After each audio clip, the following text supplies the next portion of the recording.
અમે રે જડભરત જોગિયા। સરિતાઓ સાગરમાં સમાય એમ સેંકડો સંતસરિતાઓ સહજાનંદ સાગરમાં સમાઈ રહી હતી। આ સંતોમાં સદ્ગુરુ નિષ્કુળાનંદ સ્વામીનું નામ મોખરાનું છે। વૈરાગ્ય મૂર્તિ નિષ્કુળાનંદ સ્વામીનો ઇતિહાસ અદ્ભુત છે। યુગો પહેલા અજનાબ ખંડમાં ભગવાન ઋષભદેવ થયા। વૈષ્ણવોએ એમને અવતાર માન્યા, જૈનોએ એમને આદિ તીર્થંકર માન્યા। આ રીતે ઋષભદેવ એટલે ધર્મની વિવિધ ધારાઓનો સંગમ ગણાય। ઋષભદેવના મોટા પુત્રનું નામ ભરત હતું। તેઓ ચક્રવર્તી સમ્રાટ હતા। અજનાબ ખંડની પ્રજાએ પ્રજાવત્સલ રાજવી ભરતના નામ ઉપરથી પોતાના રાષ્ટ્રનું નામ અજનાભને બદલે ભારત રાખ્યું। શ્રીમદ ભાગવત પુરાણ આ વાતની સાક્ષી પૂરે છે। ભાગવતજી જેવા પુરાણોમાં રાજર્ષિ ભરતની કથા પ્રસિદ્ધ છે। પાછલી અવસ્થામાં પુલ્હાશ્રમ ખાતે તપ કરતા રાજર્ષિ ભરતને હરણબાળમાં પ્રેમ થયો। પરિણામે એમના હૈયામાં હરિસ્મરણને બદલે હરણબાળનું સ્મરણ થવા લાગ્યું। અંત સમયે હરણબાળમાં આસક્તિ રહી જવાથી રાજર્ષિ ભરત બીજા જન્મે કાલંજર પર્વત પર હરણીને પેટે અવતર્યા।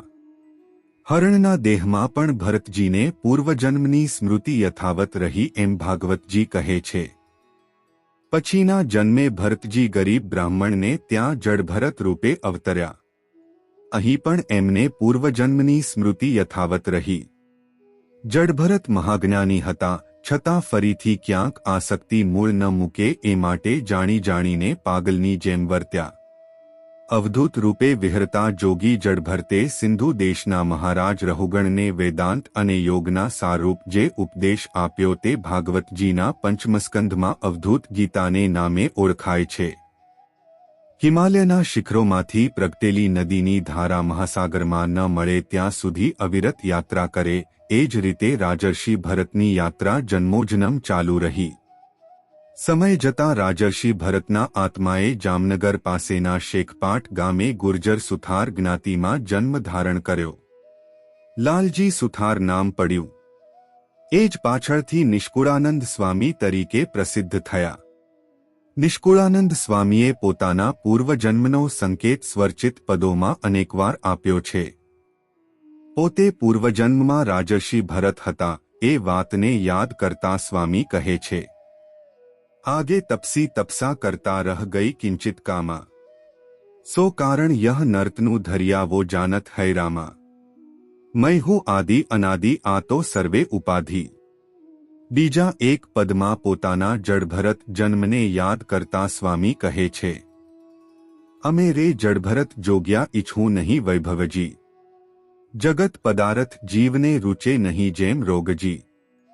લાલજી સુથારનો જન્મ સંવત 1822ની સાલમાં મહામાસમાં વસંત પંચમીના રોજ થયો હતો। એમના પિતાનું નામ રામજીભાઈ અને માતાનું નામ અમૃતબાઈ હતું। લાલજી સુથાર પરણેલા હતા। એમના પત્નીનું નામ કંકુબાઈ હતું। લાલજી સુથારને ઉદ્ધવાવતાર સદ્ગુરુ રામાનંદ સ્વામીનો જોગ થયો। રામાનંદ સ્વામીએ લાલજીને ભગવાન શ્રી સ્વામિનારાયણની ઓળખાણ કરાવી। શેખપાટના લાલજી સુથાર અને ભાદરાના મૂળજી શર્મા બાળગોઠિયા હતા। આ બંને અવતારી મહાપુરુષો રાતોની રાત સાથે બેસીને સત્સંગ કરતા। મૂળજી શર્મા પાછળથી સાધુ થયા અને ગુણાતીતાનંદ સ્વામી તરીકે ઓળખાયા। ગુણાતીતાનંદ સ્વામી સ્વામિનારાયણ સંપ્રદાયમાં અક્ષરબ્રહ્મના અવતાર તરીકે પ્રસિદ્ધ છે। જય શ્રી સ્વામિનારાયણ।